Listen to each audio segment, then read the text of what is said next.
हाँ सर, बिल्कुल आज हम महाकुंभ की कड़ा बात कड़ा करेंगे। धाम से मुश्किल से 50 किलोमीटर है वो। बिल्कुल सर, वो तो हमारा इलाका है ना, वो तो समझे एक तरह से। हाँ, लेकिन और क्या। सर हम फिल्मों में तो बहुत देखा है कि वो कुंभ के मेले में खो जाते हैं। लेकिन वैसे ये महाकुंभ जो है ये क्या होता है और ये क्यों सेलिब्रेट किया जाता है? अब क्यों सेलिब्रेट किया जाता है, उसके लिए तो आपको सनातन पद्धति की ओर जाना पड़ेगा, क्योंकि एक सनातन पद्धति ये मानती है कि भाई ये जो पूरा जीवन है वो एक उत्सव है, लाइफ इज अ सेलिब्रेशन। कुंभ का मेला, मैं आपको सही बात अगर बता दूं तो मैंने फिल्मों में जस्ट सुना है, मुझे नहीं पता। मतलब हाँ, एक फेस्टिवल है, लोग इकट्ठे हुए हैं। अभी 2-3 दिनों से मैं मुख्तलिफ जो हमारे जान पहचान के लोग हैं ट्विटर पे हम देख रहे हैं, तो वो कहीं दरिया में बोट में बैठे हुए हैं और कहीं पे बहुत लाइटिंग हुई हुई है, बड़ा एक जिसे कहते हैं माहौल बना हुआ है। मेरे लिए जो सबसे इंटरेस्टिंग चीज मैंने पढ़ी, कहते कि पता नहीं, I think so 48 crore if I am not wrong में, तो कहते इतने लोगों ने 2 मंथ्स में वहां पार्टिसिपेट करना है। एक बहुत बड़ी तादाद है, अगर 130-135 करोड़ में से ऑलमोस्ट आधी आबादी इंडिया की बनती है, और शायद बाहर से भी बहुत सारे लोग आ रहे होंगे। इकोनॉमी के ऊपर इसका इम्पैक्ट क्या क्या चीजें होती हैं इसलिए हो। लेकिन हम जब उस चीज को देखते हैं, एक फेस्टिवल सा माहौल है बहुत बड़ा। सर एक तो थोड़ा सा उस हवाले से बताएं, और फिर आते हैं कि यार इकोनॉमिक एक्टिविटीज इसके अंदर क्या होगी। लाजमी बात है, अगर इतने करोड़ लोग आते हैं, वो खाना भी खाएंगे, वो वहां स्टे भी करेंगे, वो घूमेंगे फिरेंगे भी, गाड़ियों का इस्तेमाल भी करेंगे, और मतलब एयरलाइंस को बिजनेस मिलेगा, होटल्स रेस्टोरेंट, वो सारी चीजें बाद में करेंगे। लेकिन इससे पहले थोड़ा सा अगर बता दें इस मेले के हवाले से, हर साल होता है, 2 साल बाद होता है, या क्या सीन है इसका? जी, ये बेसिकली एवरी 12 ईयर होता है। मतलब ये बेसिकली जो प्लैनेट्स हैं और उनकी अलाइनमेंट के ऊपर है। तो बृहस्पति, जुपिटर कहते हैं, जब ये सूरज और मून एक साथ अलाइन हो जाते हैं, तो ये चूंकि हमारे यहाँ हर वर्ष पंचांग निकलता है, तो ग्रहों की दशा दशा मतलब डायरेक्शंस के हिसाब से वो डिसाइड होता है कि कब होली पड़ेगी, कब दीपावली पड़ेगी, या कब कौन सा जो हमारा भारतीय कैलेंडर है, जो जो हमारा एंशियंट में इन जो भी उनकी समझ थी एस्ट्रोलॉजी की, उस समझ के हिसाब से वो पंचांग आज भी बनता है, और उन्हीं तिथियों के हिसाब से इनको बनाया जाता है। तो हर 12 साल में ये होता है। और वापस आ गई तो उसका क्या मतलब है? नहीं, इस्लामाबाद में जितने जर्नलिस्ट जिनके ऊपर इन्होंने किए थे, केस किया था या जिनको बुलाया गया था, इस्लामाबाद गए थे सब। मुझे किस लिए लाहौर बुलाया जा रहा है? खैर बहरहाल, फिर सर हाँ, तो फिर जो है वो देवता हार गए, और देवताओं के साथ में जो लोगों को ह्रास हो गया। और जो लक्ष्मी जी थी, भगवान विष्णु की जो धर्मपत्नी है, वो भी, उनकी भी जो आभा है वो कम हो गई। तो फिर देवताओं ने जाके प्रार्थना की विष्णु जी से कि साहब कुछ करिए, ये क्या करें, तुम लोगों का तो अहंकार ही नहीं समाप्त होता। तो कहा नहीं नहीं, आप कुछ करिए, कुछ। क्योंकि हर 12 साल इसी डेट को ये जो ग्रह हैं, ये ग्रह मतलब ये प्लैनेट्स, ये अलाइन होते हैं। तो ये प्री कैलकुलेटेड रहता है। इसको साइंटिफिकली भी आप मेजर करके, इसको यूनाइटेड नेशन जो इंटेंजिबल कल्चरल हेरिटेज है, यूनेस्को ने इसको रिकॉग्नाइज किया 2017 में as a intangible cultural history of humanity. आप इसकी इम्पोर्टेंस को ऐसे आप देख सकते हैं कि इट हैज बीन, तो ये चूंकि ह्यूमैनिटी का है, तो ये हमारा भी है और आपका भी है। किसी मतलब मानवों के द्वारा किए गए, इंसानों के द्वारा क्रिएट की गए अपने अपनी समझ के द्वारा सेलिब्रेशन का तरीका था।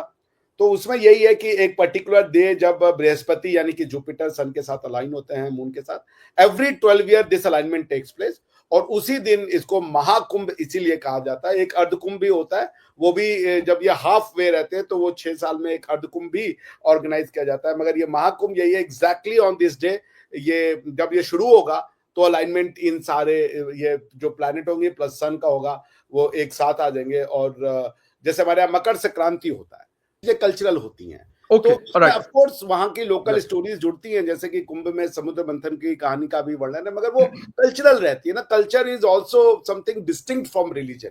आपका रिलीजन कुछ भी हो सकता है, मगर जैसे भाषा एक कल्चर है ना, या खान-पान एक कल्चर है, या सोचने का तरीका एक कल्चर है, तो आप अलग-अलग लोग हो सकते हैं अलग-अलग तरीके से। अब आपका नाम जैसे यूसुफ ज़ई है, तो ये ज़ई जहाँ लगता है आप समझ जाते हैं कि कोई पश्तून बैठा है, या आपको यूं ही पता चल जाएगा। बिल्कुल तो ठीक है। वो कल्चरल चीजें हैं, आप इनको नहीं, तो ये कल्चरल पार्ट ऑफ इंडिया। और इसकी इकोनॉमिक सिग्निफिकेंस बहुत ज्यादा होती है, क्योंकि बेसिकली कुंभ कोई एक बार नहीं होता। ये जो जब 4 तरीके के कुंभ हैं, अगर मेरी अंडरस्टैंडिंग सही है तो, एक होता है कि उसको कहते हैं पूर्ण कुंभ मेला, जो ये लग रहा है हर 12 साल पे, जब ये जो मैंने आपको बताया बृहस्पति यानी कि जुपिटर और सन और मून एक अलाइनमेंट पे आ जाते हैं, तो उसको कहते हैं पूर्ण। उसके अलावा पूर्ण कुंभ मेला जो ये हर 12 साल में एक बार होता है। अर्ध कुंभ मेला जो है वो प्रयागराज में और हरिद्वार में लगता है, हर 6 महीने पे एक बार लगता है, और हर 6 साल में एक बार। हिंदुइज्म में या सनातन धर्म जिसको कहते हैं उसको, तो देवताओं और असुरों में देवता जो है वो they were very comfortable, but they had become very egoistic. बड़े ईगो, उनमें अहंकार बहुत आ गया था। तो एक वो ऋषि होते थे दुर्वासा जी, उनको कहीं गए और तो इंद्र जो देवताओं के राजा हैं, उन्होंने उनकी थोड़ी सी अनजाने में अभद्रता कर दी, kind of he felt insulted. तो उन्होंने उनको श्राप दे दिया कि भाई तुम जो है वो तुम्हारे पावर सब लूज कर दोगे। तो वो they lost all their power, and when they lost their divine power, तो जो असुर थे, दी फोर्सेस ऑफ इविल, तो उन्होंने अटैक कर दिया उनके ऊपर और हरा दिया। आपको पता है जो फोर्सेस ऑफ इविल है वो बहुत स्ट्रांग होते हैं। आपकी आर्मी को ही देख लीजिए, हमेशा जीतती रहती है। वैसे आई एम कॉन्शियस कि भाई आपके भी लगता है महाकुंभ होता है वो 144 साल में एक बार लगता है, एवरी 144 ईयर्स। समझे, जब 12 पूर्ण जो कुंभ मेले हो जाते हैं, उनके बाद 13वां जो होता है उसको कहते हैं महाकुंभ। उसके बाद माघ मेला, जैसे अभी मेरे ख्याल से 3-4 साल पहले या 10-15 साल पहले भारत में महाकुंभ हुआ था, 144 साल बाद। माघ मेला जो मैंने आपको बताया, मेरी दादी का कुंभ वाला जो है, जो हर साल होता है माघ मेला, जिसमें कि कल्पवास लोग करते हैं, बुजुर्ग लोग, वो वहां रहते हैं नदी के तट के किनारे हर 1-2 महीने के लिए। इकोनॉमिक एक्टिविटीज बिल्कुल होती हैं कहीं भी अगर इतने लोग एक साथ इकट्ठा होंगे उस शहर में, फिर लोग खाएंगे, पिएंगे, खरीदेंगे, बेचेंगे, तो इसकी इकोनॉमिक सिग्निफिकेंस बिल्कुल बढ़ जाती है। और इससे ये भी रहता है कि आप जो अलग अलग जगह से जो आकर के लोग इतने ज्यादा इकट्ठे होते हैं, एक नेशनल यूनिटी भी क्रिएट होती है ना। जय हिंद दोस्तों। प्रयागराज के महाकुंभ आज दूसरा दिन है। अमृत स्नान के लिए बड़ी संख्या में श्रद्धालु पहुंच रहे हैं दोस्तों। इस समय अखाड़ा मार्ग पर पुलिसकर्मियों की जबरदस्त तैनाती है। अब तक 1 करोड़ से ज्यादा श्रद्धालु इसमें डुबकी लगा चुके हैं दोस्तों। प्रयागराज महाकुंभ का आज दूसरा दिन है। अमृत स्नान के लिए बड़ी संख्या में श्रद्धालु पहुंच रहे हैं दोस्तों। इस समय अखाड़ा मार्ग पर पुलिसकर्मियों हैं दोस्तों। महाकुंभ 13 जनवरी शुरू हुआ है, जो कि 26 फरवरी तक चलेगा दोस्तों। यह महाकुंभ 144 सालों बाद आया है और बेहद खास माना जाता है दोस्तों। महाकुंभ का पहला स्नान, शाही स्नान 14 जनवरी यानी मकर संक्रांति के दिन माना जाएगा दोस्तों। महाकुंभ में डुबकी लगाने के बाद कुछ चीजों का दान भी करना बहुत शुभ होता है दोस्तों। महाकुंभ को स्नान के बाद अन्न, वस्त्र, धन, तिल और गुड़ का दान करना चाहिए दोस्तों। इन चीजों का दान करने से देवी देवताओं के साथ पितृ भी प्रसन्न होते हैं दोस्तों। रिलीजन्स हैं उसमें तो जो लिटरल लिखा हुआ है, you have to take it literally. जो बेचारे लेते थे वो सूफी उफी, वो थोड़ा बहुत स्पिरिचुअल वगैरह करते थे, उनको मार मार के सीधा कर दिया गया। अब वो भी रास्ते पे आ गए, वो भी उसी तरह की बात करते हैं।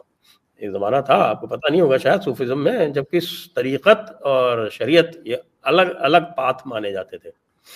लेकिन वो आपके 1000 सेंचुरी CE के आसपास में, जब वहाँ पे आपका बगदाद में और दमिश्क में जब हंगामे हुए, तो उनकी स्पिरिचुअलिटी उनको मार मार के बाहर निकाल दी गई कि आ जाओ रास्ते पे, और जो लिखा है शरीयत में उसी के हिसाब से चलो। तो फिर सब ने कॉल भर लिया गया, नहीं साहब, हम तरीक़त शरीयत के नीचे है हुजूर। लेकिन